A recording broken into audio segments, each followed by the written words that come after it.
Order 10 और section 89 माने न्यायालय द्वारा पक्षकारों की परीक्षा और न्यायालय के बाहर विवादों का निपटारे के संदर्भ में आज हम चर्चा करेंगे इस लेक्चर में।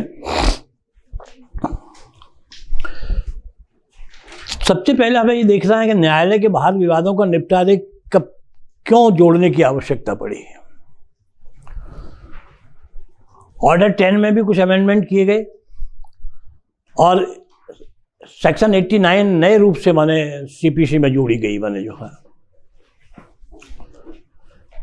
1999 और 2002 में सीपीसी में बहुत व्यापक संशोधन किए गए और उन संशोधनों का उद्देश्य था कि न्यायालयों में जो पेंडेंसी बढ़ती जा रही है, प्रकरणों की संख्या बढ़ती जा रही है, उसको किस प्रकार से कम किया जाए, किस प्रकार से नियंत्रित किया जाए।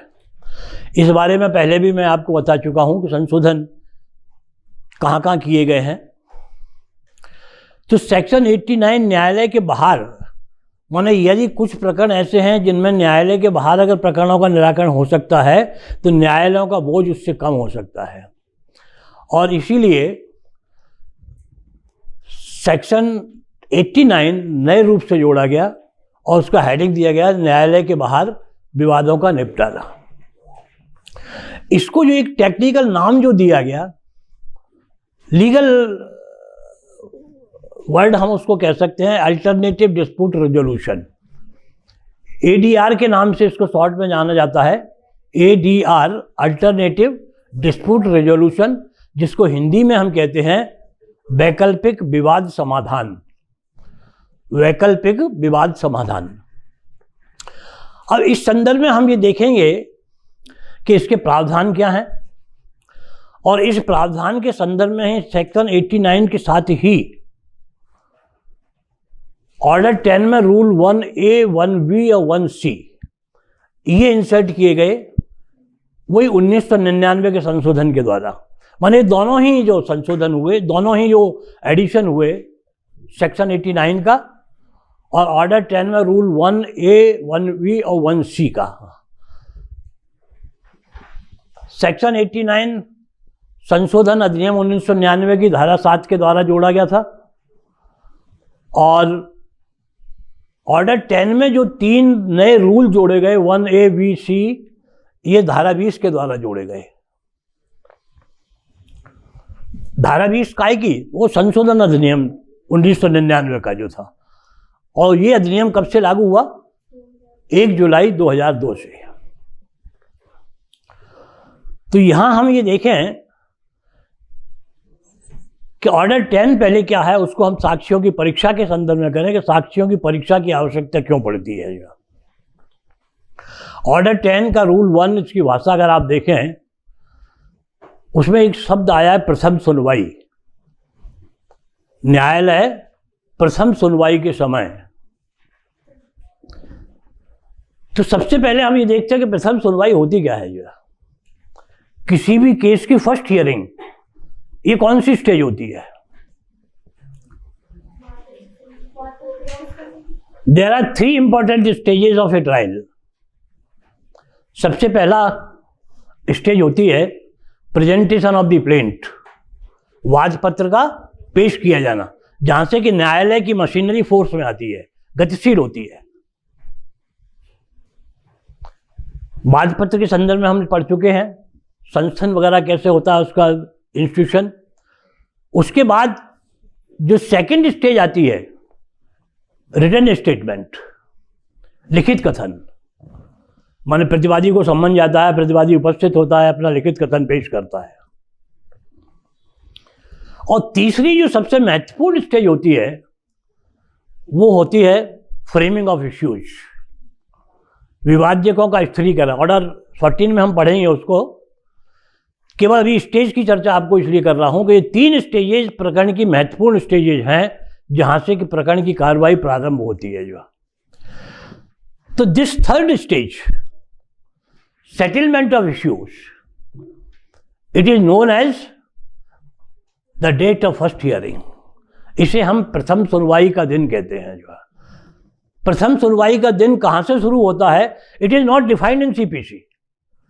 प्रथम सुनवाई की सीपीसी में कहीं परिभाषा नहीं दी गई है, लेकिन प्रथम सुनवाई जो जिस प्रकार से वाले स्टेजेस हैं उस हिसाब से। अब इसको प्रथम सुनवाई का दिन क्यों कहते हैं? वादपत्र आया, न्यायालय ने उसकी स्क्रूटनी की, दर्ज हो गया। लिखित कथन आया, वो भी पेश हो गया, प्रॉपरली हैं या नहीं दोनों न्यायालय ने देख लिया। अब यहाँ जब दोनों ही पक्षों के अभिवचन रिकॉर्ड पर आ गए न्यायालय के, दोनों के प्लीडिंग्स आ चुके हैं, now the application of mind of the court starts. यहां से न्यायालय का दिमाग काम करना शुरू करता है, खासकर किस बात पर कि पक्षकारों के बीच विवाद क्या है, ये न्यायालय को देखना है। तो ऑर्डर 10 का रूल 1 अगर हम देखें तो ऑर्डर 10 के रूल 1 में यही बताया गया है कि न्यायालय प्रथम सुनवाई के दिन दोनों पक्षों के अभिवचनों को देखने के उपरांत इस चीज पर विचार करेगा कि क्या किसी भी पक्षकार द्वारा अपने विरोधी पक्षकार के अभिवचनों को स्वीकार या स्वीकार किया गया है या नहीं। माने either they should be admitted और they should be denied. Order 8 में जैसा हमने पढ़ा, वादी के वादपत्र का जवाब जो पेश करता है या तो स्वीकार करेगा या स्वीकार करेगा। अगर ऐसी कोई स्थिति न्यायालय द्वारा देखी जाती है कि भाई किसी भी वादपत्र के इसी तथ्य को अब दोनों ही पक्षों के अभिवचन विरोधी द्वारा कैसे हमें, ऑर्डर 8 में मैंने आपको रूल 6 से भी बताया काउंटर क्लेम के बारे में। तो काउंटर क्लेम क्या है कि मान लीजिए वादी के दावे में प्रतिवादी का भी अगर कोई क्लेम आया है, तो प्रतिवादी का जो क्लेम आया है वो प्रतिवादी का एक इंडिपेंडेंट सूट होगा वादी के खिलाफ, और उस सूट का जवाब देने का वादी को अधिकार होगा एज डिफेंडेंट। तो प्रतिवादी के काउंटर क्लेम को वादी ने कुछ स्वीकार या स्वीकार किया है या नहीं, वादी के दावे को प्रतिवादी ने स्वीकार किया है या अस्वीकार किया है या नहीं। अगर ऐसी स्थिति नहीं है स्पष्ट, तब न्यायालय दोनों पक्षों की परीक्षा करेगा इस बारे में। ये नियम 1 कहता है, और इसका जो सार जो है उसको अभिलिखित किया जाएगा, नोट करेगा जो भी उनकी स्वीकार। और ये स्थिति कब आएगी? उसी समय आएगी जबकि किसी भी पक्षकार ने अपने विरोधी पक्षकार के अभिवचनों को न तो स्वीकार किया है और न अस्वीकार किया है। अगर स्वीकारोक्ति या अस्वीकारोक्ति स्पष्ट है तो नियम 1 के प्रावधान को लागू होने की आवश्यकता नहीं पड़ेगी। समझ में आया ना? माने ये स्टेज कब होगी, ये कार्रवाई कब होगी? जबकि स्पष्ट अभिवचन न तो स्वीकार है न अस्वीकार है। Is it clear? अब इसके बाद में रूल 1A और B-C को हम थोड़ा भी जंप करते हैं, सेक्शन 89 के साथ उनको हम डिस्कस करेंगे। उसके बाद में आता है रूल 2, ऑर्डर 10 का रूल 2। रूल 2 में क्या है? रूल 1 में था पक्षकारों की स्वीकारोक्ति और अस्वीकारोक्ति अगर स्पष्ट नहीं है तो न्यायालय को उसे स्पष्ट कराना है, उसे लेखबद्ध करना है। रूल 2 में यह है कि पक्षकार या अन्य कोई व्यक्ति जो कि वादी के दावे से संबंधित माने जवाब दे सकता है वो करता है। न्यायालय को अगर दोनों ही पक्षों के अभिवचनों में अगर किसी प्रकार की कोई संदिग्धता दिखती है, किसी भी पक्ष के अभिवचन यदि स्पष्ट नहीं है, तो उनको स्पष्ट कराने के, उसमें एक शब्द आया है इलुसिडेशन, माने विशदीकरण। विशदीकरण का तात्पर्य यहां पे क्या है? उनको सुगम बनाने के लिए दोनों पक्षों के बीच विवाद क्या है, अगर मान लीजिए विवाद स्पष्ट नहीं हो रहा है तो न्यायालय किसी भी पक्ष की या उसके साथ उपस्थित होने वाले किसी व्यक्ति की परीक्षा यहां पर कर सकता है नियम 2 के अंतर्गत, और यह परीक्षा मौखिक परीक्षा होगी जो है। और ये परीक्षा जो साक्षी की उसकी पक्षकार की या उसकी की जाएगी, उसके साथ व्यक्ति की, इनको भी फिर लेखबद्ध, उसका सार जो है सब्सटेंस उसका लिखा जाएगा, उसका सब्सटेंस जो है वो न्यायालय द्वारा लिखा जाएगा। तो ये दोनों नियम 1 और नियम 2 के अंतर्गत जजमेंट राइटिंग जब आप लिखेंगे या इश्यूज जब हम फ्रेम करते हैं तो इश्यूज को फ्रेम करने के पहले ये सारी कार्रवाई पहले जरूर होगी नियम 1 और नियम 2 के अंतर्गत, तभी तो आप इश्यूज फ्रेम कर पाएंगे। जब भी आपके सामने जो स्थिति स्पष्ट हो जाएगी कि पक्षकारों के बीच विवाद क्या है, तो ये विवाद को स्पष्ट करने के लिए आपको ये देखना जरूरी है जो।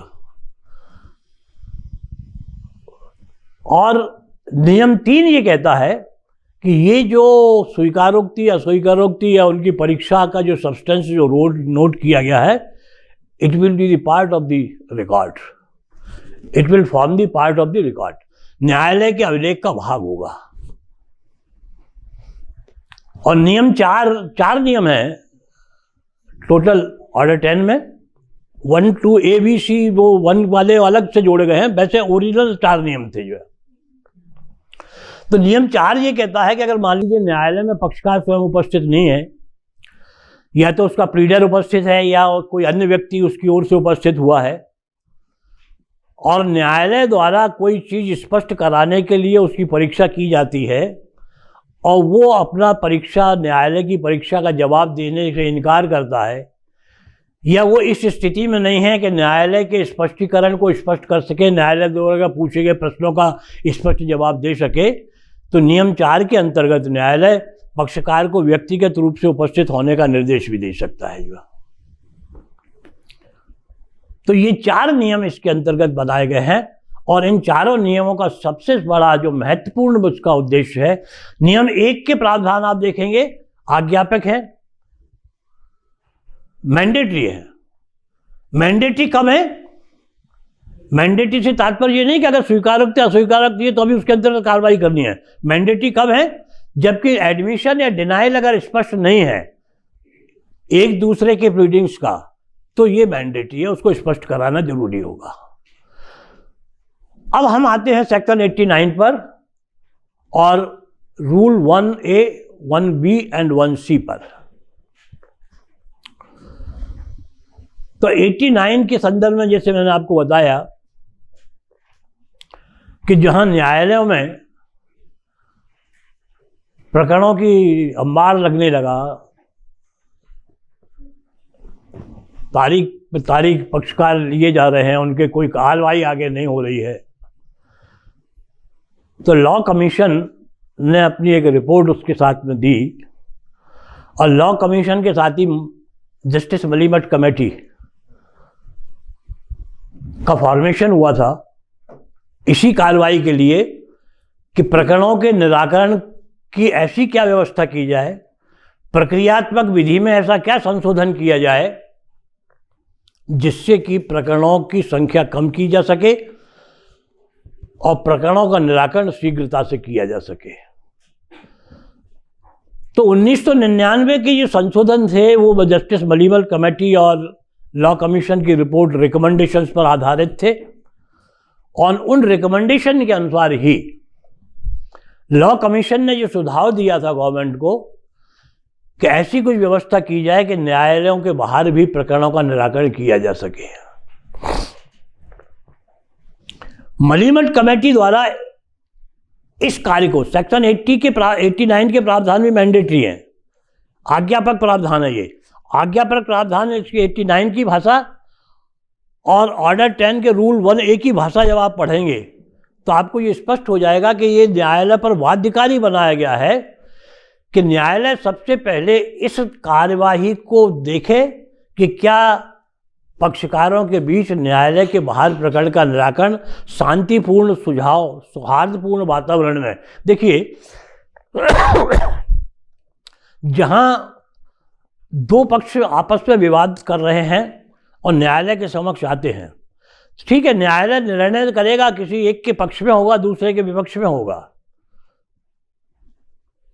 तो प्रकरण का निराकरण तो हो गया, लेकिन वो निराकरण सौहार्दपूर्ण निराकरण नहीं कहलाएगा, शांतिपूर्ण निराकरण नहीं कहलाएगा, उसमें पक्षकारों के बीच में और कटुता बढ़ती जाती है।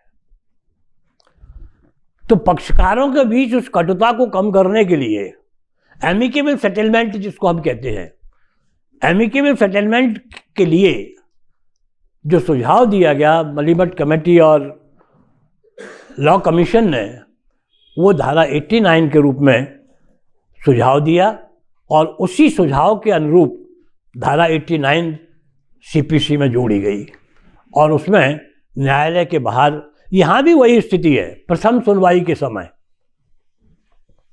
माने न्यायालय ने जहाँ इश्यूज फ्रेम कर लिए प्रथम सुनवाई के, जैसे मैंने अभी बताया, framing of the issues is the first day of hearing, तो न्यायालय इस चीज पर पहले विचार करेगा कि क्या ऐसे कोई बिंदु हैं, ऐसी कुछ सेटलमेंट हो सकता है पक्षकारों के बीच जिनमें उन पर समझौता हो सके। तो 89 की भाषा जो है थोड़ी सी संदिग्ध भी है, क्योंकि उसमें जो दिया गया है कि न्यायालय पहले खुद पॉइंट्स निश्चित करेगा और वो पक्षकारों को देगा उनकी ओपिनियन के लिए, और फिर पक्षकार अपनी ओपिनियन देंगे, तब उसके बाद में फिर विवाद पे किन बिंदुओं पर होना है। अब न्यायालय अगर मान लीजिए पहले से ही अपने अगर सुझाव दे देता है कि इन बिंदुओं पर हो सकता है, तो थोड़ा सा पक्षकारों को ऐसा महसूस हो सकता है कि भाई न्यायालय स्वयं इस प्रकार की कार्रवाई क्यों चाहता है। तो न्यायालय द्वारा सुझाव देने के बजाय, हालांकि प्रावधान है वो अपनी जगह है,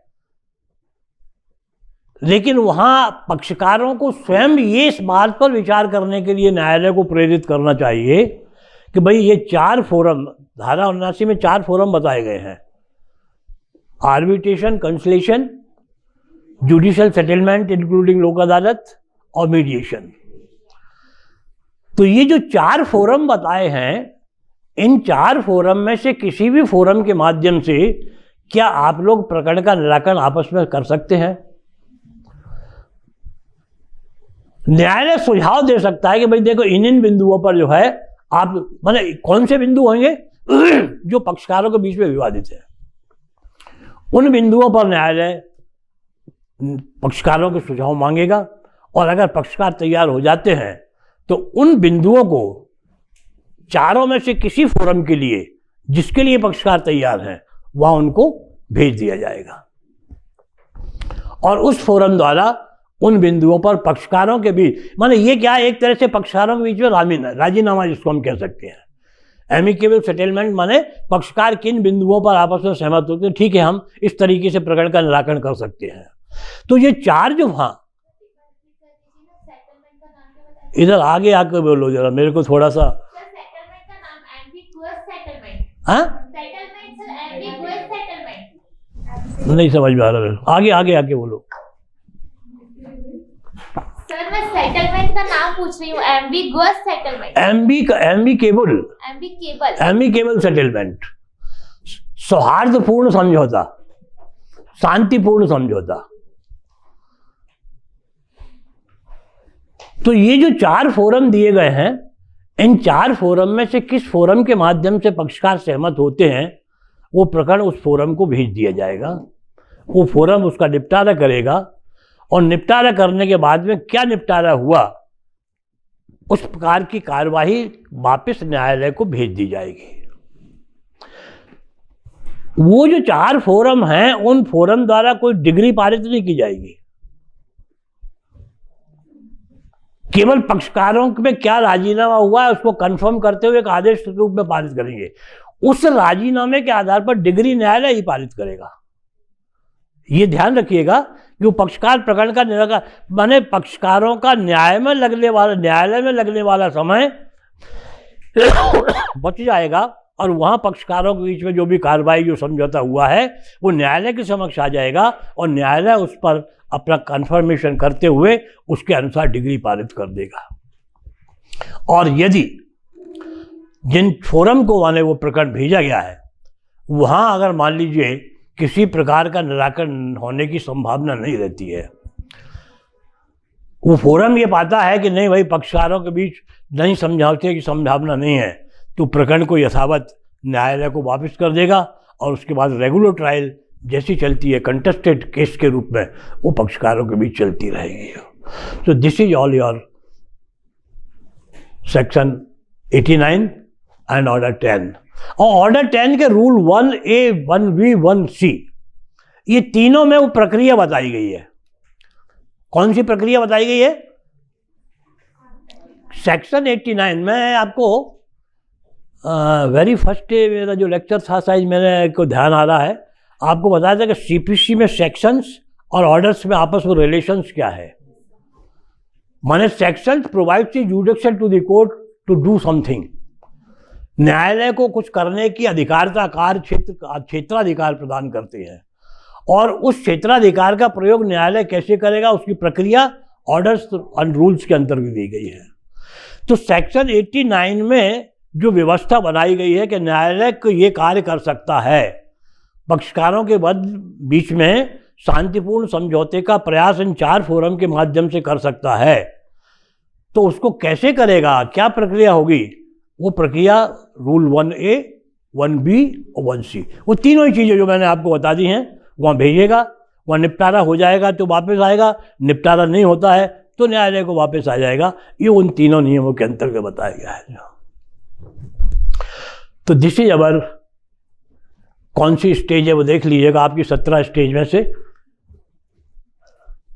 ऑर्डर 10 एंड सेक्शन 89 पक्षकारों की परीक्षा और न्यायालय के बाहर विवादों का निपटारा। इसके बाद अगली जो स्टेज आती है हमारी, वो है प्रकटीकरण के बारे में।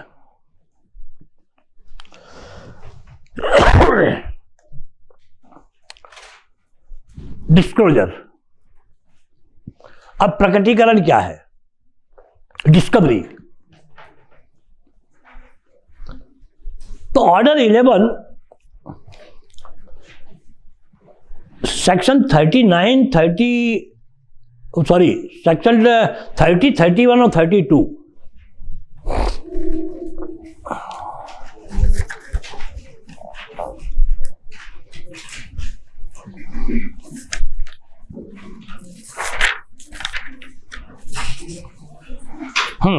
सेक्शन 30, 31 और 32 प्रकटीकरण और साक्षी के संबंध और व्यतिक्रम के लिए शास्त्री, ये 3 सेक्शन दिए गए हैं। माने ये न्यायालय को प्रकटीकरण की कार्रवाई करने की अधिकारता प्रदान की गई है इनके अंतर्गत। अब प्रकटीकरण होता क्या है? ये व्यवस्था भी उसी कार्रवाई का एक भाग है जो कि न्यायालय के विचारण में लगने वाले समय की बचत कर सकता है। जो है कुछ संदिग्धता अगर पक्षकारों को एक दूसरों के अभिवचनों के संदर्भ में है तो वो एक प्रश्नावली के रूप में उन प्रश्नों को तैयार करके अपने विरोधी पक्षकार को दे सकता है, जिनको कि इंट्रोगेटरीज कहा जाता है। जो है अब प्रकटीकरण जो डिस्कवरी है वो 2 प्रकार की हो सकती है, discovery of fact and discovery of document. तथ्य का प्रकटीकरण और दस्तावेज का प्रकटीकरण। माने मान लीजिए किसी दस्तावेज के बारे में कोई संदिग्धता है या कोई ऐसा दस्तावेज जो पेश नहीं किया है पक्षकार ने और पेश होना चाहिए था, विरोधी पक्षकार की जानकारी में है, तो इस नियम के, इस आदेश के अंतर्गत, आदेश 11 के अंतर्गत कार्रवाई कर सकता है पक्षकार। आदेश 11 के नियम 1 से लेकर नियम 11 तक डिस्कवरी ऑफ फैक्ट के बारे में बताते हैं, और आदेश वो नियम 12 के बाद डिस्कवरी ऑफ डॉक्यूमेंट के बारे में कि दस्तावेज का प्रकटीकरण कैसे होगा। वैसे एक चीज़ आपको थोड़ा सा यहाँ मैं बताऊँ, अब चूँकि एक ट्रायल का पार्ट तो वो है, लेकिन what ever is my experience, इसकी आवश्यकता बहुत कम आती है। माने जो न्यायालय द्वारा, मेरे को नहीं समझ में आता कि न्यायालय इसका कितना उपयोग करते होंगे। मेरे माने सर्विस पीरियड में ऐसा कोई मौका नहीं आया जिसमें आदेश 11 और 12 की कार्रवाई करने की जरूरत पड़ी हो। जो लेकिन चूंकि है तो इसलिए अपन उसके बारे में थोड़ा सा समझेंगे ज़रूर, क्योंकि आपको एग्जाम में क्वेश्चन तो आ ही सकता है। सिविल जज बनने के बाद में उसकी ज़रूरत ना पड़े, लेकिन एग्जाम में क्वेश्चन आ गया तो वहाँ आप उससे नहीं बच सकते, वहाँ तो आपको जवाब उसका देना ही पड़ेगा। जो हाँ, तो इसलिए उन प्रावधानों को देख लीजिएगा और इन प्रावधानों के अंतर्गत उनके बड़े सिंपल प्रोसीजर्स हैं। इंट्रोगेटिव कैसे तैयार की जाएंगी, प्रश्नावली तैयार करेगा एक पक्षकार, जैसे वादी को प्रतिवादी से कुछ स्थिति स्पष्ट करानी है, इन तथ्यों को आप स्पष्ट करिएगा, उन पर प्रश्न बना देगा वो, और प्रश्न न्यायालय को देगा और न्यायालय के माध्यम से विरोधी पक्षकार को दिए जाएंगे और विरोधी पक्षकार उन पर अपना जवाब बाय वे ऑफ एफिडेविट, माने इंट्रोगेटिव्स का जो जवाब आएगा वो शपथ पत्र के माध्यम से आएगा और वो एक अभिलेख का पार्ट होगा। वो भी इंट्रोगेटिव्स के आधार पर भी वो एक साक्ष्य का पार्ट भी हो सकता है, साक्ष्य का हिस्सा भी हो सकता है। तो क्या है कि उन तथ्यों के बारे में साक्ष्य लेने की फिर आवश्यकता नहीं रह जाएगी जो एफिडेविट के माध्यम से रिकॉर्ड पर आ चुके हैं। जो है उसी तरह से डॉक्यूमेंट्स के बारे में, कोई डॉक्यूमेंट अगर किसी पक्षकार के पोजीशन में है और वो उसने पेश नहीं किया है तो उस डॉक्यूमेंट को पेश करने के लिए विरोधी पक्षकार उसको सूचना दे सकता है और सूचना देने के बाद उस पक्षकार को न्यायालय के माध्यम से ये कंपेल किया जा सकता है कि वो डॉक्यूमेंट उसके द्वारा पेश किया जाए। अगर मान लीजिए कोई ऐसा डॉक्यूमेंट है जो विरोधी पक्षकार के कब्जे में नहीं है तो उसे ये बताना पड़ेगा कि ये किसके कब्जे में है, या अगर जो पक्षकार डॉक्यूमेंट को पेश कराना चाह रहा है उसी की जानकारी में ऐसा है कि साहब ये डॉक्यूमेंट विरोधी पक्षकार के नहीं इसके कब्जे में है, तो न्यायालय उस डॉक्यूमेंट को उस व्यक्ति के माध्यम से भी बुला सकता है। जो है तो ये आपका डिस्कवरी ऑफ फैक्ट और डिस्कवरी ऑफ डॉक्यूमेंट्स के बारे में है। और ऑर्डर 12 जो आपको आता है, ऑर्डर 12 में है स्वीकारोक्ति। स्वीकारोक्ति माने एडमिशंस, एडमिशंस उसी संदर्भ में प्लीडिंग्स के बारे में, दोनों पक्षों के प्लीडिंग्स के संदर्भ में।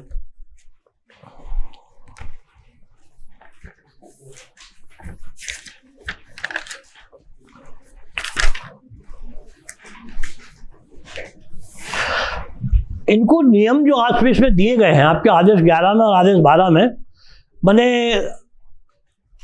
मैंने आप लोगों को नोट इसलिए कराया था कि आप लोग पढ़ेंगे उनको जो है, और मैं उम्मीद यही करता हूं आप लोगों से कि आप पढ़े होंगे आपने जो है।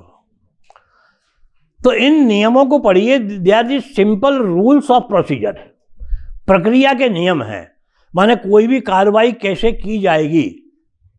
तो जैसे आदेश 12 का नियम 1 है, मामले की स्वीकृति की सूचना, notice to admit admission of the case, माने कोई भी पक्षकार अपने विरोधी पक्षकार को इस बात का नोटिस दे सकता है कि क्या तुम मेरे प्रकरण को स्वीकार कर रहे हो, और वो स्वीकार कर लेता है, प्रकरण का निपटारा वहीं हो जाएगा। माने अब एक प्रैक्टिकली देखा जाए तो एक हाइपोथेटिकल चीज है जो, अगर ऐसी स्वीकृति अगर होने लग जाए तो प्रकरणों का अंबार लगना ही बंद हो जाएगा और राम राज्य जिसको है वास्तव में आ जाएगा। हाँ, तो ऐसी स्थिति चूंकि निर्मित होती नहीं है लेकिन प्रावधान है तो उनको थोड़ा सा देख लीजिएगा। तो एडमिशंस के बारे में जो रूल ऑर्डर 12, इनको देखो ज़्यादा डिटेल में मैं इसलिए नहीं बता रहा कि ज़्यादा मटेरियल उसमें नहीं है, आप लोग इनको देख लीजिएगा और इनको प्रक्रिया के नियम हैं उनको पढ़ लीजिएगा, और पढ़ने के बाद उनमें कहीं कोई संदिग्धता आपको आती है या उनका कोई प्रोसीजर बड़े मेरे हिसाब से बड़े सिंपल है, लेकिन मैं अपने हिसाब से आपको नहीं चला सकता मैं, क्योंकि मेरी स्थिति और आपकी स्थिति में बहुत फर्क है माने जो है। तो आप इसलिए मैंने आपको पहले ही बताया था कि आप लोग अगर पढ़े हों और उनमें कहीं कोई संदिग्धता आप आई हो तो अपन उनको आप नोट कर लीजिएगा और उस पर अपन एक दिन पूरा चर्चा कर लेंगे, है ना, ये पूरा ट्रायल का अपना होने के बाद। इसके बाद की जो अपनी नेक्स्ट स्टेज है, माने आदेश 11 हो गया, आदेश 12 हो जाएगा स्वीकारोक्ति का। नेक्स्ट स्टेज जो हमारी आती है वो स्टेज है production of document, impounding and return. दस्तावेजों का पेश किया जाना, उनका परिबद्ध किया जाना और उनको वापस किया जाना, ये इंपॉर्टेंट स्टेज है, इसकी जरूरत पड़ती है और हर माने केस में इसकी आवश्यकता पड़ती है। ऑर्डर 13 की मेरा जहां तक ख्याल है, ऑर्डर 13 के रूल 1 मैंने आपको रिफर किया था, ऑर्डर 7 रूल 14 और ऑर्डर 8 रूल 1A के रेफरेंस में। तो ऑर्डर 13 का रूल 1 यही कहता है कि दोनों ही पक्ष अपने मूल दस्तावेज न्यायालय के समक्ष प्रस्तुत करेंगे और उनको प्रस्तुत करने का जो समय सीमा दी गई है वो क्या बताई गई है, where the issues are settled तो documents original must be produced on और before the settlement of issues. जहां विवाद्यकों का स्थिरीकरण किया जाता है, देखिए विवाद्यकों का स्थिरीकरण माने सेटलमेंट ऑफ इश्यूज कब होगा, जब आदेश 15 के अंतर्गत कोई कार्रवाई नहीं हो रही है। आदेश 15 माने प्रथम सुनवाई में प्रकरण का निराकरण नहीं हो रहा है, पक्षकारों में विवाद ऐसा है कि उनका निराकरण न्यायालय को करना है, तो फिर इश्यूज का फ्रेमिंग किया जाता है जो है। तो डॉक्यूमेंट्स न्यायालय के समक्ष ओरिजिनल यहां आएंगे, बाजपत्र के साथ जो डॉक्यूमेंट आए थे या लिखित कथन के साथ जो डॉक्यूमेंट आए थे उनकी कॉपीज थी जो है। और अगर मान लीजिए वहां डॉक्यूमेंट्स अगर नहीं आते हैं, इसमें ऑर्डर 13 में आप देखें रूल 2 था, पहले एक रूल 1 के बाद रूल 2 था, जो 2002 के संशोधन के बाद उसको रिपील कर दिया गया। इसका दुरुपयोग बहुत होता था, ये भी एक पेंडेंसी का कारण था, ये भी एक पेंडेंसी का कारण था जो है। मान लीजिए कि डॉक्यूमेंट पेश पक्षकार ने नहीं किया तो आदेश 13 का नियम 2 जो पहले संशोधन में रिपील कर दिया गया, उसके पहले जिस स्थिति में था उसमें पक्षकार को ये सुविधा दी गई थी कि न्यायालय से अनुमति लेकर इश्यूज के सेटलमेंट के बाद भी वो डॉक्यूमेंट्स पेश कर सकता था। तो एक तो इसका दुरुपयोग बहुत होता था और इसके कारण प्रकरण में विलंब होता था। दूसरी स्थिति क्या होती थी, इश्यूज फ्रेम हो गए और उसके बाद में अगर जैसे मान लीजिए डॉक्यूमेंट आ रहे हैं और वो डॉक्यूमेंट भी कोई विवादित डॉक्यूमेंट है तो उस पर फिर हो सकता है ऐसी स्थिति आ जाए कि नया इश्यूज उस पर फ्रेम करने की जरूरत हो। अभी ऑर्डर 14 जब हम पढ़ेंगे इश्यूज के संदर्भ में तो कौन कौन सा मटेरियल है जहाँ से कि इश्यूज फ्रेम होते हैं वो आपको वहाँ मिलेगा। तो documents are all the subject material subject for framing the issues, उसका बहुत इंपॉर्टेंट विषय है माने दस्तावेजों का देखना भी जो है। तो ये डॉक्यूमेंट्स इसलिए ऑर्डर 13 में से रूल 2 को रिपील कर दिया गया है कि बाद में कोई दस्तावेज न्यायालय अनुमति से पेश नहीं कर सकता, न्यायालय की अनुमति से भी कोई पक्षकार पेश नहीं कर पाएगा। अब यहां पर आ गया production of document. Second stage इसमें है इम्पाउंडिंग। इम्पाउंडिंग इसमें रूल 1 वो रूल 3 और 4 में इसका उनका मार्किंग के लिए बारे में दिया गया है, एंडोर्समेंट जो बताया उनको। एंडोर्समेंट का क्या तात्पर्य है, एंडोर्समेंट जैसे कोई भी डॉक्यूमेंट आता है और उसको साक्ष्य में अगर वो प्रस्तुत होता है तो उस डॉक्यूमेंट को साक्ष्य में हम कैसे रेफर करते हैं उसका तरीका बताया गया है नियम 4 में।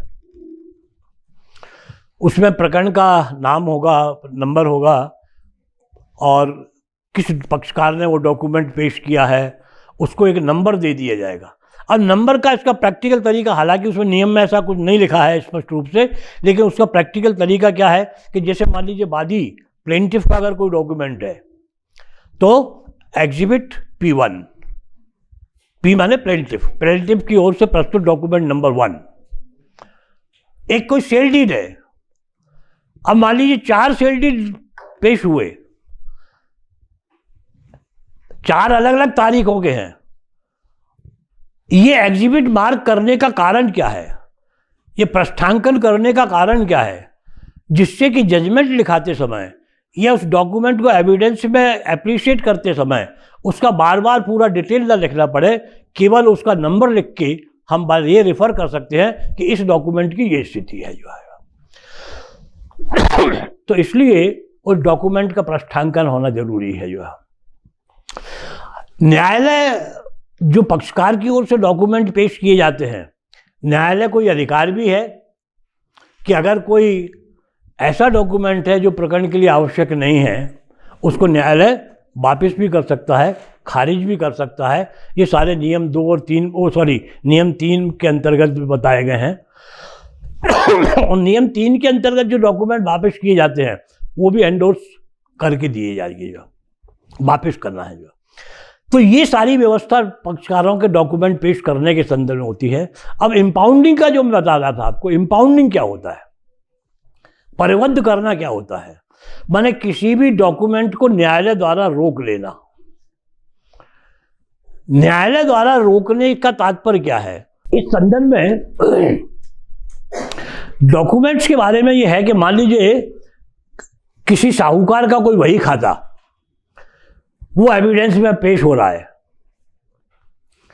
या बैंक का कोई लेजर किसी केस में पेश हो रहा है न्यायालय के सामने,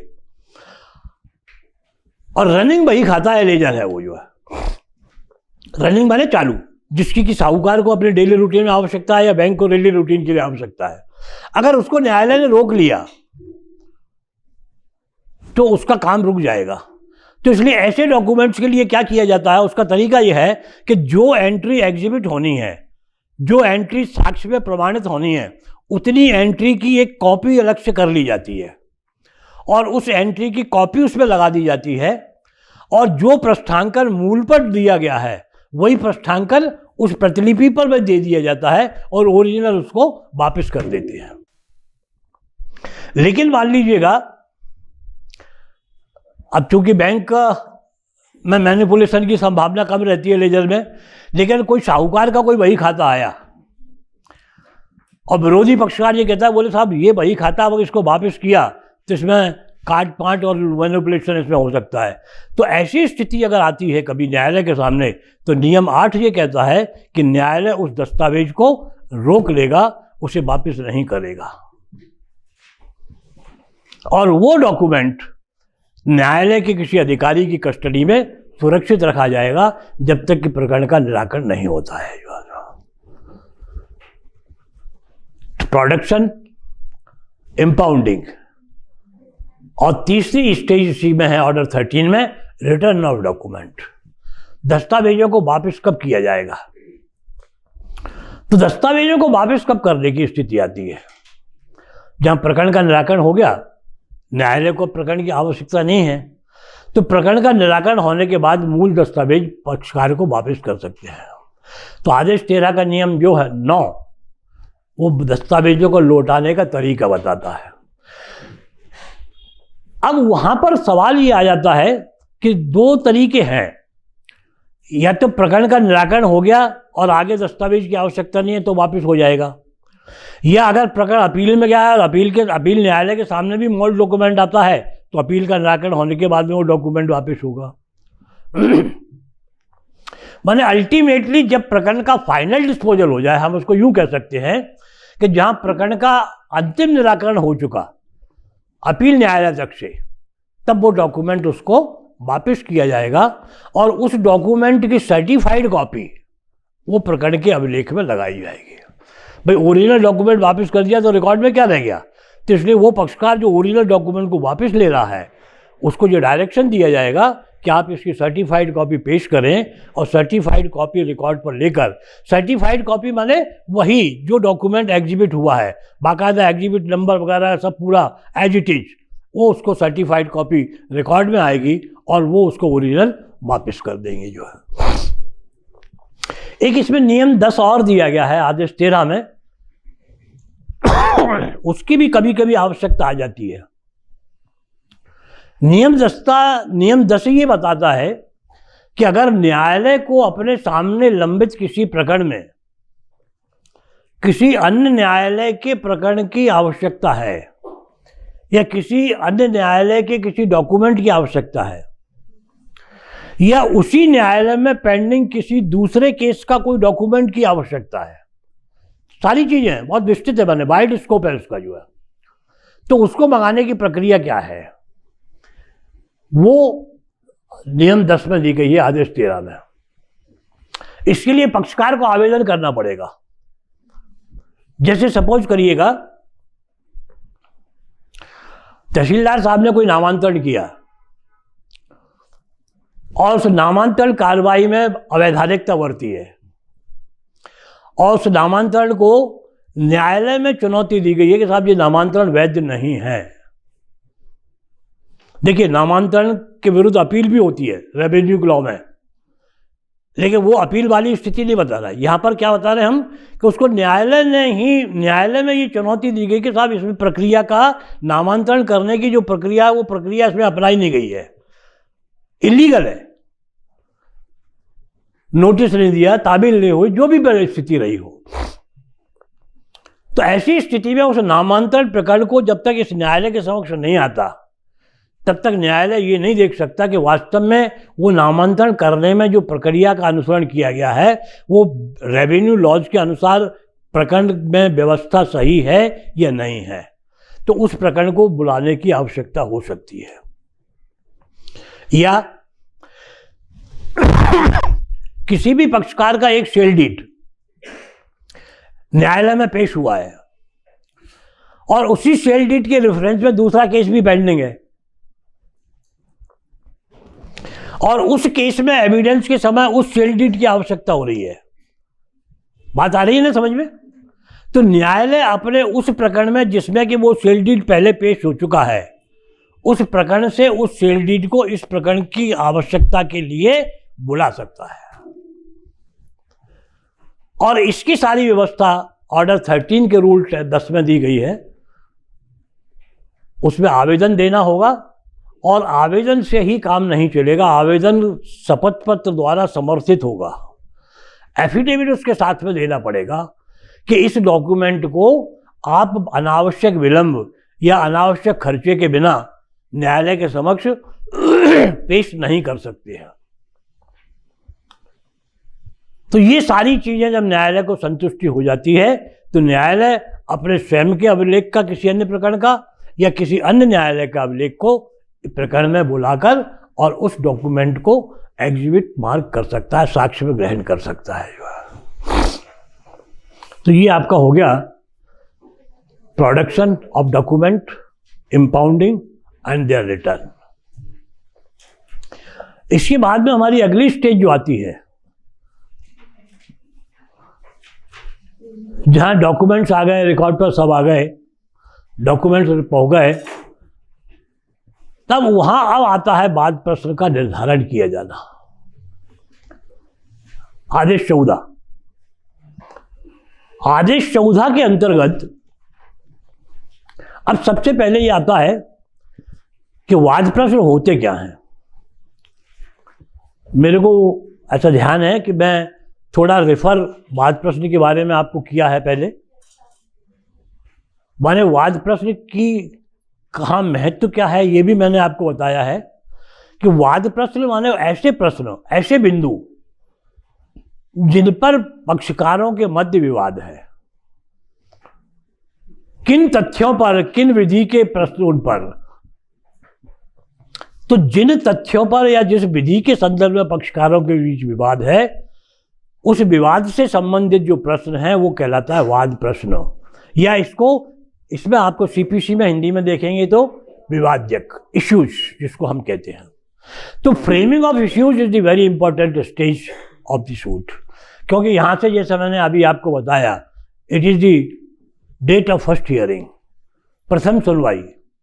अब प्रथम सुनवाई ही नहीं, इसको हम ये कह सकते हैं कि this is the foundation of the suit. न्यायालय की कार्यवाही की जड़, इसका नींव यही है। जजमेंट राइटिंग में अगर इश्यूज अगर फ्रेम नहीं किए हैं प्रॉपर, अभी सिविल की बात कर रहा हूं मैं, क्रिमिनल में नहीं जा रहा मैं, जजमेंट में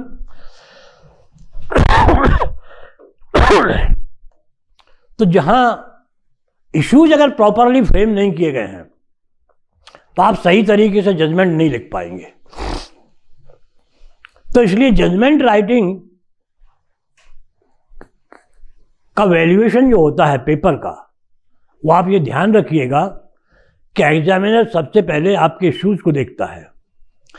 और यहाँ इसी रेफरेंस में थोड़ा सा मैं आपको ये भी बताना चाहूँगा कि आपने पेपर, अनसॉल्व्ड पेपर्स तो सबने देखे ही होंगे, हाँ।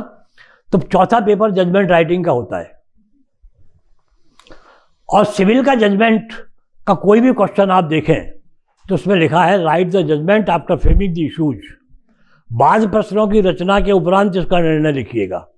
माने इश्यूज आपको पहले फॉर्म करना पड़ेंगे, बनाना पड़ेंगे, और उसके बाद आपको जजमेंट लिखना होगा। माने जजमेंट राइटिंग के पेपर में वो 4 क्वेश्चन आते हैं। एक क्वेश्चन आता है फ्रेमिंग ऑफ इश्यूज का केवल 10 नंबर का, दूसरा क्वेश्चन आता है आपका फ्रेमिंग ऑफ चार्ज 10 नंबर का, तीसरा प्रश्न आता है सिविल जजमेंट का 40 नंबर का, और चौथा आता है क्रिमिनल जजमेंट, वो भी 40 नंबर का। तो क्रिमिनल जजमेंट में भी आफ्टर फ्रेमिंग दी चार्ज, वहां भी आपको चार्ज पहले फ्रेम करना पड़ते हैं। तो अभी क्रिमिनल को छोड़िए, अपन सिविल की बात कर रहे हैं। तो फ्रेमिंग ऑफ इश्यूज जहां आपने किया है पहले, और एग्जामिनर ने देखा कि भाई आपकी कंट्रोवर्सी के हिसाब से आपने इश्यूज ही प्रॉपर फॉर्म नहीं किए हैं, तो डेफिनेटली आप जजमेंट को सही लिख ही नहीं पाएंगे, और आपके जजमेंट को उतनी गंभीरता से नहीं पढ़ा जाएगा जितना प्रॉपर इश्यूज फ्रेम होने पर जजमेंट को पढ़ा जाता है। तो इसलिए जजमेंट की भी फाउंडेशन, निर्णय का भी जो नींव का पत्थर है, वही बाद प्रश्न ही हुआ करते हैं जो है। तो this is a very important stage of the trial. अब इश्यूज कब होते हैं? तो आदेश 14 का नियम 1 आप देखें,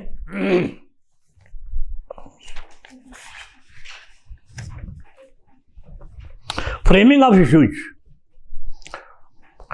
Issues arise when a material proposition of fact or law is affirmed by one party and denied by the other. बाद प्रश्न उत्पन्न कब होते हैं?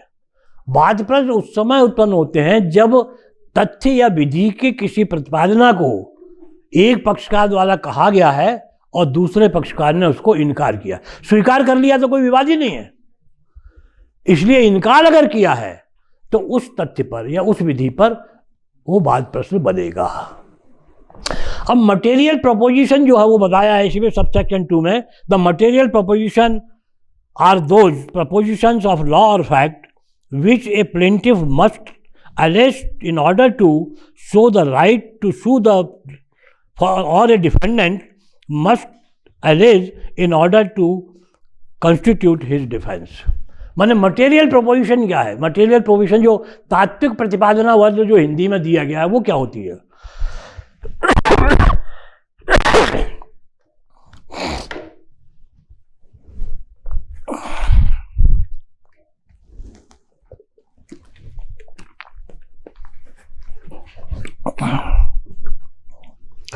वादी को अपना दावा प्रमाणित करने के लिए किन तथ्यों को साबित करना है, या वादी को अपने दावे के समर्थन में कौन से कानून की सहायता मिलती है, कौन सा कानून उसके फेवर में है, ये बता देना होगा। या प्रतिवादी को अपना बचाव करने के लिए, अपने डिफेंस के लिए, वादी के प्रकरण का खंडन करने के लिए किन तथ्यों को सामने लाना है न्यायालय के लिए, या किस कानून को न्यायालय के सबसे सामने लाना है। तो फैक्ट का हो या लॉ का हो, इस प्रकार का जो अफर्म किया गया है, एक पक्षकार द्वारा कहा गया है, दूसरे ने इनकार किया है, that is known as the material proposition of fact और लॉ। वादपत्र 10 पेज का 15 पेज का है, सारे के सारे फैक्ट मटेरियल प्रोपोजिशन नहीं है। WS भी उसके बराबर है, उससे बड़ा लंबा भी हो सकता है, सारा मटेरियल नहीं है। तो इसीलिए ये बताया गया कि वाद प्रश्न को बनाने के लिए, वाद प्रश्न की विरचना के लिए न्यायालय को क्या देखना होगा। तो इसी आधार पर हम ये कह सकते हैं कि जब आप किसी भी प्रकरण में इश्यूज बनाते हैं, जजमेंट राइटिंग वाली बात कर पे आ रहा हूं फिर दोबारा से मैं, तो आप पूरे फैक्ट्स को पढ़ लीजिएगा पहले, वादी के प्रकरण को भी पढ़ लीजिएगा और प्रतिवादी के प्रकरण को भी पढ़ लीजिएगा। लॉ क्या है उसमें, वादी ने अपने फेवर में दिया है, प्रतिवादी ने अपने फेवर में क्या लॉ दिया है, उसको पढ़ लीजिएगा। पढ़ने के बाद में अब आप ये छांटना है आपको कि विवाद क्या है, ठीक है। तो इश्यूज फ्रेम करने के लिए आपको एक शॉर्टकट बता रहा हूं मैंने मैं। वो शॉर्टकट क्या है? Just go to the relief clause. Order 7 का रूल 1 जो मैंने आपको बताया, वादपत्र के संदर्भ में वादपत्र के क्या अंतर वस्तु होगी, उसमें एक है प्रार्थना वाला भी है। क्या सहायता आप न्यायालय से चाहते हैं, ये एक पैराग्राफ में आपको लास्ट में लिखना होता है। तो उस पैराग्राफ को सबसे पहले देखिएगा कि वादी ने न्यायालय से क्या सहायता मांगी है। ठीक है, माने उल्टा चलो। और वादी जो सहायता न्यायालय से मांग रहा है, उस सहायता को पाने के लिए वादी को क्या तथ्य प्रमाणित करना है। अब आ जाओ उन तथ्यों पर, फालतू की चीज अपने आप सब निकल जाएगी। क्या सहायता उसको मांगी है उसने, उन सहायता को पाने के लिए क्या तथ्य उसे प्रमाणित करना है, उन तथ्यों को छांट लो। और उन तथ्यों के संदर्भ में प्रतिवादी ने क्या स्वीकार किया है, क्या अस्वीकार किया है। तो स्वीकार करने वाले तथ्य विवादित हैं ही नहीं। जो तथ्य प्रतिवादी ने अस्वीकार किया है, डिनाई किया है, उन तथ्यों के छांट लीजिएगा प्रतिवादी के लिखित कथन से, और उन पर जो है आपको इश्यूज फ्रेम हो जाएंगे। तो वहां सबसे पहले आपको यह देख लेना है कि वादी चाहता क्या है, क्योंकि इंपॉर्टेंस क्या है, मैंने आपको जैसा पहले भी बताया इश्यूज की इंपॉर्टेंस तीनों पक्षों के लिए है, वादी, प्रतिवादी और न्यायालय। न्यायालय हालांकि वाद का पक्षकार नहीं है, लेकिन न्यायालय को प्रकरण का निराकरण स्वयं करना होता है, इसलिए न्यायालय के लिए भी प्रकरण का वाद प्रश्नों का बहुत महत्व है। तो न्यायालय को क्या महत्व है वाद प्रश्नों का? न्यायालय को वाद प्रश्नों का महत्व ये है कि उसकी ये समझ में आ सके कि पक्षकारों के मध्य विवाद क्या है और हमें किस विवाद का निपटारा करना है। दोनों पक्षों के लिए उपयोगिता अभी मैंने बताई है आपको। वादी को यह मालूम पड़ सकेगा कि मुझे क्या तथ्य प्रमाणित करने हैं, उनके लिए कौन सी साक्ष्य मेरे को लानी है। प्रतिवादी को यह मालूम हो सकेगा कि वादी के इस तथ्य का खंडन मुझे कैसे करना है, मेरे को इसके लिए क्या साक्ष्य लानी है। तो तीनों ही के लिए इंपॉर्टेंस इश्यूज की बहुत है, और इंपॉर्टेंस इश्यूज की इसी जांच से और स्पष्ट हो सकती है कि आदेश 14 का नियम 5 जब आप देखेंगे, न्यायालय डिग्री पारित करने के पूर्व किसी भी प्रक्रम में, at any stage before passing the degree, संशोधनों में वो वाद प्रश्नों में संशोधन कर सकता है, नया वाद प्रश्न बना सकता है, कोई अनावश्यक वाद प्रश्न बना है तो उसे काट सकता है। नियम 5 में ये सारी व्यवस्था दी गई है। माने जजमेंट लिखने के पहले तक भी अगर न्यायालय को ऐसा लगता है कि कोई इशू बनने से रह गया है, नया इशू बना सकता है न्यायालय। देखिए बात वो अलग है, देखिएगा जो वहां पर इशू बना के और जजमेंट डायरेक्ट नहीं करेगा। अगर इशूज कोई नया बना है तो उस इशूज पर पक्षकारों को पूछा जाएगा कि भाई तुम्हारी कोई साक्ष्य आ गई है, इस पर आनी है क्या, और तो साक्ष्य फिर से ली जाएगी उस पर्टिकुलर इशू पर। क्योंकि जो इशूज बना ही नहीं है तो पक्षकार उस पर साक्ष्य कहाँ से लाएगा। संशोधन भी कर सकता है, और अगर मान लीजिए कोई अनावश्यक इशू बना है तो उस इशू को काट भी सकता है। और इश्यूज की इंपॉर्टेंस अपील न्यायालय तक भी है। आदेश 41 का नियम 25, अपील न्यायालय भी ये सारी कार्रवाई जो आदेश 14 नियम 5 के अंतर्गत विचारण न्यायालय कर सकता है, वो सारी कार्रवाई, वो सारी अधिकारिता अपील न्यायालय को आदेश 41 नियम 25 के अंतर्गत दी गई है। अपील न्यायालय भी अगर देखता है कि अधीनस्थ न्यायालय ने कोई इशू बनाने से छोड़ दिया है, बना देगा। कोई संशोधन करना है, संशोधन भी कर लेगा। लेकिन जहां नया इशू बना है या किसी इशू में संशोधन किया गया है, तो अपील न्यायालय उस प्रकरण को, अपील की कार्रवाई को वहीं रोक देगा, स्थगित कर देगा, और प्रकरण आदेश 41 नियम 23 के अंतर्गत प्रतिप्रेषण, रिमांड जिसको हम कहते हैं, उसको रिमांड किया जाएगा ट्रायल कोर्ट को। आदेश 41 नियम 23 में उसकी व्यवस्था दी गई है, प्रतिप्रेषण, रिमांड। उस इशू पर एडिशनल एविडेंस लेगा और उस पर फिर से जजमेंट लिखेगा और फिर अपील को भेजेगा, तब अपील न्यायालय उस अपील का निर्णय करेगा। तो ये चीज देखिएगा कि अगर इश्यूज प्रॉपर नहीं बने हैं तो कहाँ तक से प्रकरण लौट कर वापस आ सकता है। तो इसलिए इस सारी व्यवस्था का उद्देश्य ये है कि issues is the foundation of the trial, foundation of the suit, foundation of the judgment. तो आदेश 14 के अंतर्गत इश्यूज का फ्रेमिंग। अब इश्यूज के काइंड्स कितने हो सकते हैं? आदेश 14 के नियम 1 का उपनियम 4। इश्यूज दो प्रकार के हो सकते हैं, एक तो इश्यूज ऑफ फैक्ट और इश्यू ऑफ लॉ। क्योंकि जैसा कि नियम 1 में बताया गया है, पक्षकारों के बीच तथ्य या विधि के किसी भी तात्विक प्रतिपादन पर जहां मतभेद है, मटेरियल प्रोपोजिशन पर जहां मतभेद है, तो इश्यू ऑफ फैक्ट, अगर माने किसी तथ्य पर कोई विवाद है, उस पर तथ्य का विवादक बनेगा, और जहां विधि के संदर्भ में कोई विवाद है तो वहां विधि का विवादक बनेगा, इश्यूज ऑफ लॉ। एक तीसरा इश्यू और भी हो सकता है, हालांकि इसमें नहीं दिया गया है, और वो इश्यू होता है आपका mixed question of fact and law. तथ्य और विधि का मिश्रित प्रश्न भी हो सकता है। ऐसी भी स्थिति आ सकती है जहां तथ्य किसी विधि से संबंधित हो, तो उस विधि का उल्लेख करते हुए उस तथ्य के संदर्भ में जो स्पष्ट बनाया जाएगा वो तथ्य और विधि का मिश्रित प्रश्न कहलाएगा। जो तो ये आपका इश्यूज के काइंड्स के बारे में आएगा। अब इश्यूज के लिए आपके पास में मटेरियल प्रोपोजिशन क्या होगा, मटेरियल क्या होगा? तो नियम 3 इसमें आपको बताया गया है आदेश 14 में।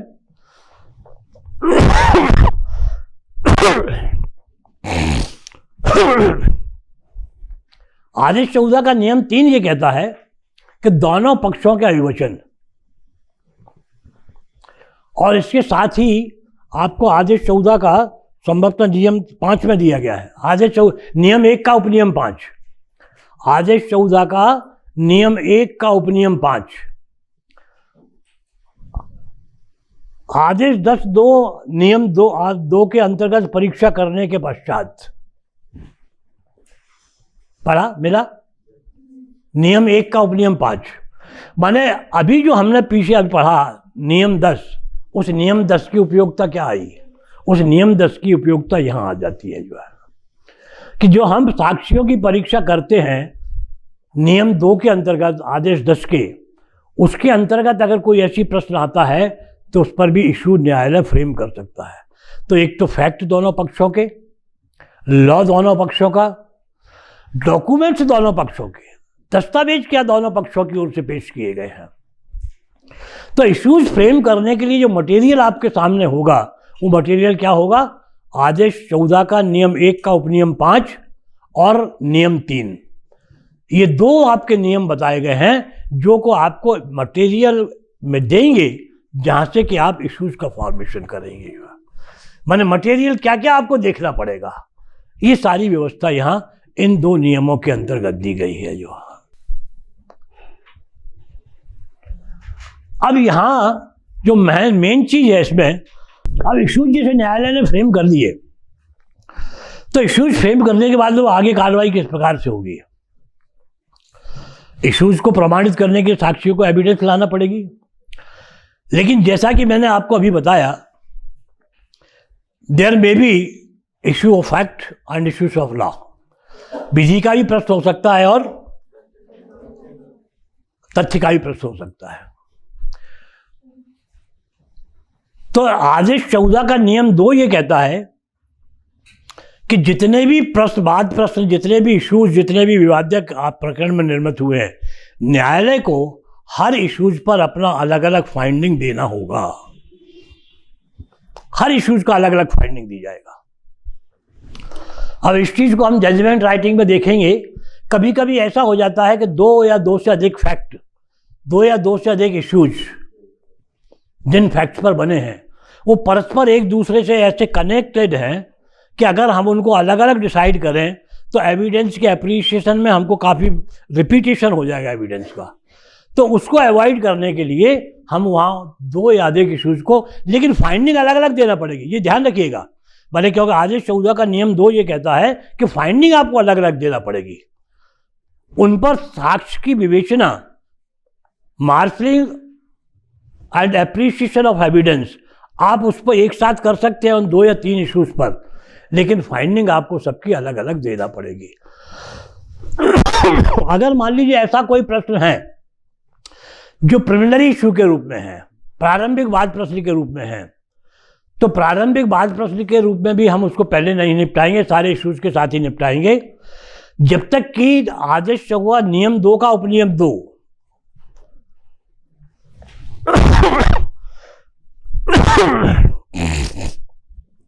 आदेश 14 का नियम 2 का उपनियम 2 ये कहता है, उसमें 2 चीजें बताई गई हैं। एक तो न्यायालय का क्षेत्राधिकार या वार टू द सूट। अगर ऐसा कोई इशू है जो न्यायालय के क्षेत्राधिकार के संदर्भ में है, वादी वही आदेश 7 का नियम 1 को जरा रिफर करिएगा। वाद पत्र में आपको वो तथ्य बताना पड़ेंगे जिससे कि न्यायालय को क्षेत्राधिकार प्राप्त है, वो अभिवचन आपको करना पड़ेंगे। देखिए सारी चीज़ें आपको उसी सीक्वेंस में रिफर कर रहा हूँ मैं, जिससे कि आपको रिवाइज भी होता जाएगा वो। तो वहाँ पर क्षेत्राधिकार के बारे में अगर मान लीजिए कोई प्रश्न है, तो क्षेत्राधिकार के संदर्भ में मैंने आपको 2 चीज़ें बताई थी, एक तो लैक ऑफ जुडिक्शन और एक इरेगुलर एक्सरसाइज ऑफ जुडिक्शन। तो हम यहाँ जो चर्चा कर रहे हैं क्षेत्राधिकार की, उस बारे में बात कर रहे हैं जहाँ लैक ऑफ जुडिक्शन, जहाँ न्यायालय को क्षेत्राधिकार ही नहीं है, ऐसा आक्षेप प्रतिवादी द्वारा किया जाता है। क्योंकि वादी ने अपने वाद पत्र में लिखा है कि साहब इस न्यायालय को इन आधारों पर क्षेत्राधिकार है सुनवाई का, लेकिन प्रतिवादी कहता है कि नहीं साहब क्षेत्राधिकार नहीं है। तो उस क्षेत्राधिकार के संदर्भ में न्यायालय को इश्यूज बनाना पड़ेगा, क्योंकि न्यायालय को क्षेत्राधिकार नहीं है और प्रकरण का निराकरण कर दिया, तो लैक ऑफ जुडिक्शन, क्षेत्राधिकार के अभाव के कारण वो decree null and void ab initio, प्रारंभ से ही शून्य होगी, उस डिग्री को एग्जीक्यूट नहीं किया जा सकता। और दूसरा है उसी में आदेश 14 का नियम 2 का नियम उपनियम 2 में किसी विधि द्वारा अगर वर्जित है, उन्होंने प्रकरण का विचारण मेंटेनेबिलिटी टाइम बार्ड, जैसे धन की वसूली का कोई दावा है और अवधि पार हो चुका है, कंडोनेशन ऑफ डिले का कोई आधार नहीं है, दावा खारिज होगा। तो जहां ये 2 चीजें अगर हैं आपकी, एक क्षेत्राधिकार और एक विधि द्वारा वर्जन, तो इनके आधार पर चूंकि प्रकरण का निराकरण फाइनली हो सकता है, इसलिए उन 2 प्रश्नों पर न्यायालय पहले अपना निर्णय दे सकता है, बाकी के इश्यूज को पेंडिंग कर दिया जाएगा, स्थगित कर दिया जाएगा। अब यहां पर क्षेत्राधिकार का जहां तक सवाल आता है,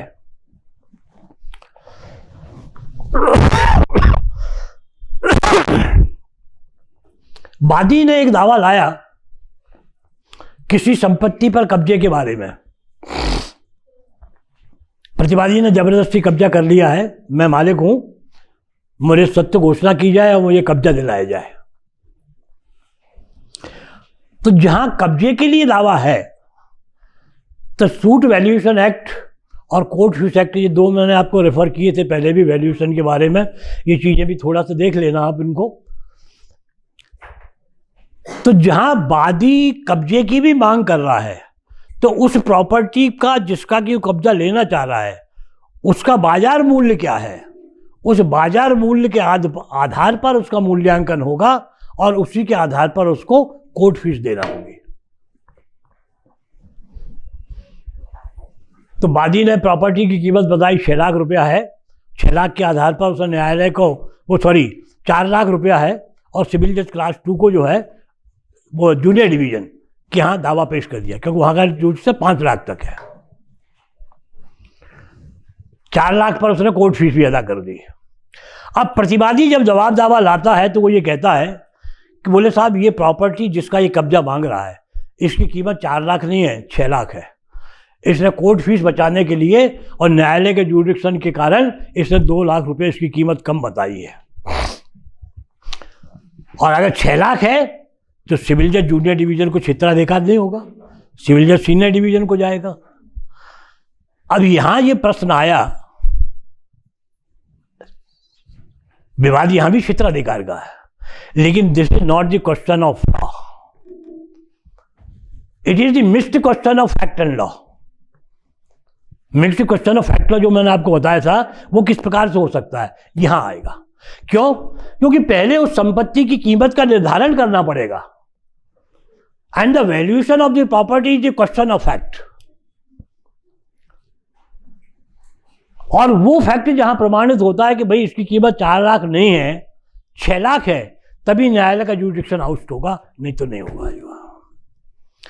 तो इस प्रकार से हमको ये देखना पड़ेगा कि क्वेश्चन ऑफ फैक्ट और क्वेश्चन ऑफ लॉ अगर मिक्स्ड अगर है तो उसको हम आदेश 14 के नियम 2 उपनियम 2 के अंतर्गत पहले निराकृत नहीं करेंगे। जब प्योरली क्वेश्चन ऑफ फैक्ट वो सॉरी लॉ है वहीं निराकरण होगा। जो इज इट क्लियर? तो यहां आपका आदेश 14 का नियम 2, नियम 3 आपने देख ही लिया, नियम 4 में क्या है?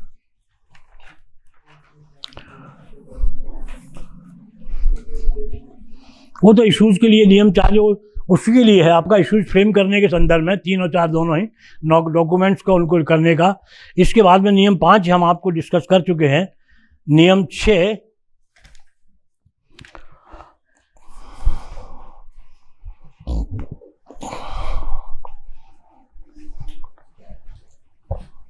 नियम 6 के अंतर्गत ये दिया गया है, द क्वेश्चन ऑफ फैक्ट और law may by agreement be stated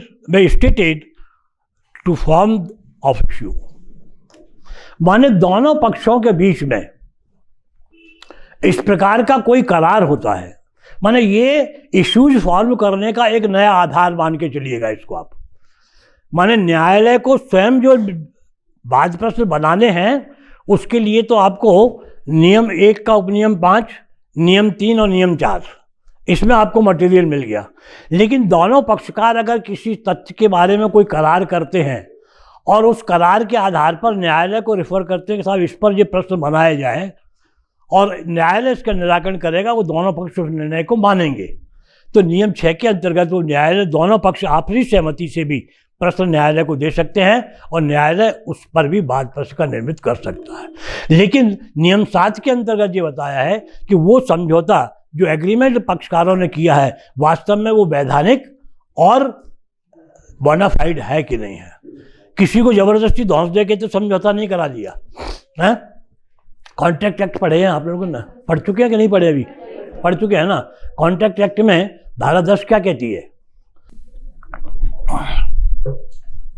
all agreements are contract if they are made by competent party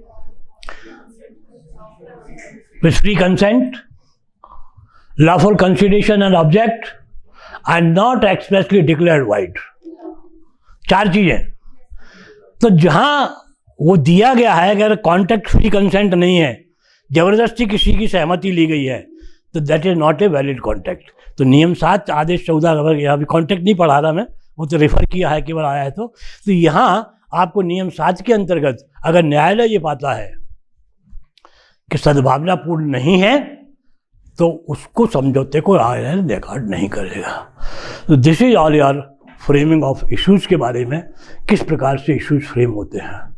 हाँ, एक और स्टेज अपन एक स्टेज और लेते अपन, नियम 15 वाला, छोटा सा, ज़्यादा लंबा नहीं है वो जो मैंने आपको स्टेजेस लिखाई हैं ना, ये कौन सी स्टेज आ गई है अपनी? हाँ, 11वीं आएगी। नियम आदेश 15 11वीं स्टेज आएगी। ठीक है, 6 स्टेज अपनी और रह जाएंगी। अगली कोशिश पर मैं कोशिश करना चाह रहा हूँ कि 4 अपने लेक्चर्स में ये पूरा ट्रायल का आपका हो जाए, उसके बाद में फिर देखेंगे आगे और क्या प्लान बनता है जो है। तो नियम 15 जो है वो इसलिए बनाया गया है कि प्रथम सुनवाई, बोर तो नहीं हो रहा भाई? हाँ, क्यों? सीपीसी सब्जेक्ट मैंने आपको बताया दोनों ही चीज़ें हैं। सीपीसी का सब्जेक्ट एक ऐसा सब्जेक्ट है कि अगर समझ में आ गया तो इसके मुकाबले कोई इंटरेस्टिंग और इजी सब्जेक्ट नहीं है, और अगर समझ में नहीं आ रहा तो इससे मुकाबले टफ और बोरिंग कोई सब्जेक्ट भी नहीं है। मुझे दोनों अनुभव हैं इसके। दोनों अनुभव है। स्टूडेंट लाइफ में वो अनुभव भी रहा, जबकि सीपीसी को मैं बहुत ही टफ और बोरिंग मानता था, लेकिन जब सर्विस लाइफ में आया और एक चुनौती के रूप में जब उसको स्वीकार किया, तो आज इससे ज़्यादा इजी और इससे ज़्यादा इंटरेस्टिंग सब्जेक्ट मेरे को कोई लगता ही नहीं। मैं क्रिमिनल लॉ को देखते नहीं हूँ इसलिए। तो ये थोड़ा सा आपकी समझ के इसलिए मेरा कि आपको समझ में आ रहा हो, बोर नहीं हो रहे हो, तो अपन एक चैप्टर ये और लेते हैं कम टू, बाकी फिर आगे देखेंगे। तो यहाँ आदेश 15 में अंदर दिया गया है आपको प्रथम सुनवाई में वाद का निपटारा। अब यहां भी देखिए वही वर्ड आ गया है, प्रथम सुनवाई। हम डिस्कस कर चुके हैं कि प्रथम सुनवाई क्या होती है, जो है किन आधारों पर हो सकता है। इसमें 4 नियम कुल दिए गए हैं कि जिनके आधार पर प्रथम सुनवाई में, हालांकि ये भी आप देखिएगा मेरी सर्विस पीरियड में ऐसा एक भी सौभाग्य मुझे नहीं मिला कि प्रथम सुनवाई में किसी प्रकरण को निराकरण करने का मौका आया हो, जो है। और नहीं समझता कि शायद किसी भी न्यायालय के सामने ऐसा कोई मौका आता होगा। बहुत सौभाग्यशाली होगा वो न्यायाधीश अगर प्रथम सुनवाई में उसका प्रकरण का निराकरण हो रहा है। तो जो लोक अदालत वगैरह में जब दैट इज समथिंग डिफरेंट, लेकिन यहाँ की स्थिति बात कर रहा हूँ मैं। तो प्रथम सुनवाई क्या है, वही डेट ऑफ फर्स्ट हियरिंग। और डेट ऑफ फर्स्ट हियरिंग हम देख चुके हैं। तो इसका जो सबसे पहला नियम जो कहता है, देखिए प्रथम सुनवाई में प्रकरण का निराकरण कब हो सकता है, जब पक्षकारों के मध्य में कोई विवाद है ही नहीं। वादी का वाद पत्र आया, प्रतिवादी ने उसको यथावत स्वीकार कर लिया, कोई कंटेस्ट ही नहीं है, निपटारा हो गया। यह दूसरी चीज और भी आ सकती है, वादी ने वाद पत्र पेश किया और प्रतिवादी न्यायालय के समक्ष उपस्थित ही नहीं हुआ, या उपस्थित हुआ लेकिन कोई जवाब दावा उसने पेश नहीं किया, तब भी कोई कंटेस्ट नहीं है। तो जहां ऐसी स्थिति है तो आदेश 8 का नियम 10 मैंने आप लोगों को बताया है कि जहां ऐसी स्थिति है तो न्यायालय प्रकरण का निराकरण तत्काल कर सकता है। वहां वही स्थिति यहाँ आपकी आदेश 15 के नियम 1 में आ जाती है, जो है प्रथम सुनवाई में प्रकरण का निराकरण किस समय हो सकता है, जो है। तो यहाँ देख लीजिएगा, जहां वाद की प्रथम सुनवाई में न्यायालय को यह प्रतीत होता है कि विधि या तथ्य के किसी भी प्रश्न में पक्षकारों को विवाद नहीं है, वहाँ न्यायालय तुरंत ही निर्णय सुना सकेगा। बड़ा सिंपल है, कोई मुश्किल वाली बात नहीं है, कोई विवाद नहीं है, पक्षकारों में निर्णय सुना सकता है। सेकंड, इसका दूसरा नियम ये कहता है जब कई प्रतिवादियों में से किसी एक से विवाद नहीं है। मान लीजिए प्रतिक्रिया 4 प्रकार प्रतिवादी है, चारों ने अपने अपने अलग अलग जवाब दावे पेश किए, लिखित कथन पेश किए हैं। एक प्रतिवादी ने वादी के दावे को स्वीकार कर लिया, या 2 प्रतिवादियों ने स्वीकार कर लिया, 3 ने स्वीकार कर लिया, एक नहीं कर रहा। माने जैसी भी स्थिति हो, माने ज़्यादा कई प्रतिवादी हैं और उनमें से एक या कुछ जो है उसको स्वीकार कर रहे हैं, तब नियम 2 ये बताता है कि जिन प्रतिवादियों ने उस दावे को वादी के को स्वीकार कर लिया है, उनके विरुद्ध तत्काल निर्णय प्रकरण का सुनाया जाएगा न्यायालय द्वारा, और डिग्री भी पारित कर दी जाएगी।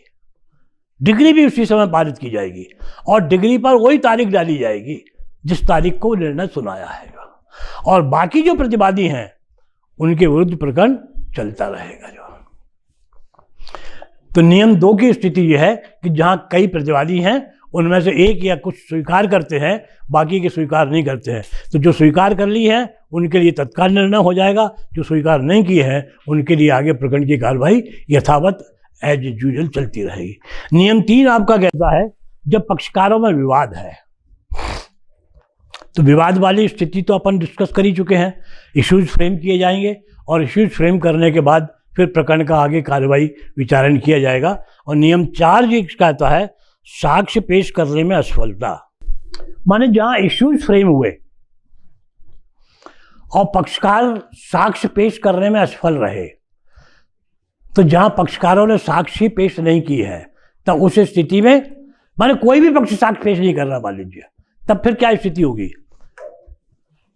जहां किसी भी पक्ष ने कोई साक्ष्य पेश नहीं की है, तो जो अवेयरमेंट्स जो हैं उनके आधार पर प्रकरण का निराकरण कर दिया जाएगा और ये जो आदेश 15 के चारों नियम हैं वो प्रथम सुनवाई के लिए ही लागू होते हैं। उसके आगे जहाँ एक बार ट्रायल आगे शुरू हो गई तो उसके बाद बीच में फिर इस आदेश का नियम नहीं कर सकते। इसको आदेश को ज़रा पढ़ लीजिएगा, क्योंकि क्या है इसका आदेश की, जैसे मैंने आपको बताया कि कभी ज़रूरत नहीं आई है, लेकिन 2017 का आपका जो सिविल जज का बैच था, उस समय मैं रेगुलर क्लासेस लेता था, सिविल के सारे ही सब्जेक्ट लेता था। जो 2017 की बात है, आज से 6 साल पुरानी, मैंने 2016 मैंने 17 में तो एग्ज़ाम दिए थे। तो वहाँ उन स्टूडेंट्स को भी मैंने पढ़ाते समय यही कहा था कि भाई आदेश 15 को पढ़ लो, लेकिन इस पर कभी 2017 तक आप शुरू से पेपर उठा के देख लो, आदेश 15 पर कोई प्रश्न नहीं आया, और उस साल ही वो प्रश्न आ गया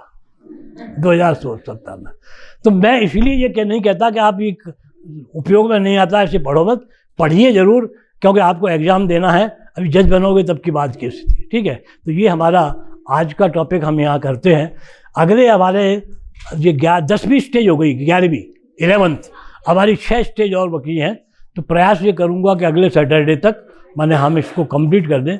जल्दीबाजी नहीं करेंगे, अगर मान लीजिए कुछ टाइम रहता है, और उसके बाद में आप लोगों को जो भी ये वेरियस स्टेजेस के बारे में मैंने बताया है, आप इनको पढ़ना आपको पड़ेगा। मेरा काम केवल आपको मार्गदर्शन देना है, बाकी आप जानते हैं उद्यमे निषिध्यन्ति कार्याणि न मनोरथै नहि सुप्तस्य सिंहस्य प्रवसन्ति मुखी मृगा। माने किसी भी कार्य की सिद्धि परिश्रम करने से ही होती है, केवल मन की इच्छा करने से कोई कार्य सिद्ध नहीं होता। ये सिद्धांत है, और इसका उदाहरण है नहीं सुप्तस्य सिंहस्य प्रवसन्ति मुखे मृगा। अगर शेर अपनी माद में पड़ा सो रहा है तो हिरण उसकी माद में नहीं पहुंच जाएगा कि मेरे को खा ले भैया, अपनी भूख मिटा ले। उसे बाहर निकलना पड़ेगा, पीछे भागना भी पड़ेगा, शिकार करना पड़ेगा, तभी वो अपना पेट भर पाएगा। उद्यम आपको करना पड़ेगा। ठीक है, ओके, ऑल दी बेस्ट।